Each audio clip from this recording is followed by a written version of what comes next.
দ্রুত নির্বাচনের রোডম্যাপ ঘোষণা করা না হলে তারেক রহমান নির্দেশ দিলে টেকনাফ থেকে তেঁতুলিয়া পর্যন্ত অচল করে দেওয়া হবে বলে মন্তব্য করেছেন বিএনপির রংপুর বিভাগের সাংগঠনিক সম্পাদক ও সাবেক উপমন্ত্রী আসাদুল হাবিব দুলু।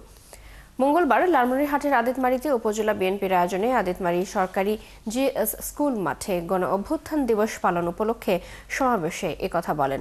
তিনি আরো বলেন, বিএনপি সরকারকে সহযোগিতা দিয়ে আসছে, কিন্তু সরকার দেশ চালাতে ব্যর্থ হয়েছে।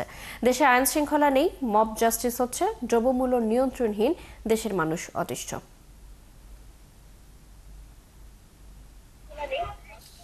সরকারের কাছে দাবি আদায় করতে তারেক রহমান হুকুম দিলে একবারে টেকনাফ থেকে তেঁতুলিয়া দখল হয়ে যাবে, সেই কারণটা মনে রাখতে হবে। আমরা সরকারকে সহযোগিতা করছি, সহযোগিতা দিয়ে যাচ্ছি, কোনো সমস্যা নাই। আপনারা যে সরকার ভালো চালাতে পারেন না সেটা তো প্রমাণিত হয়েছে।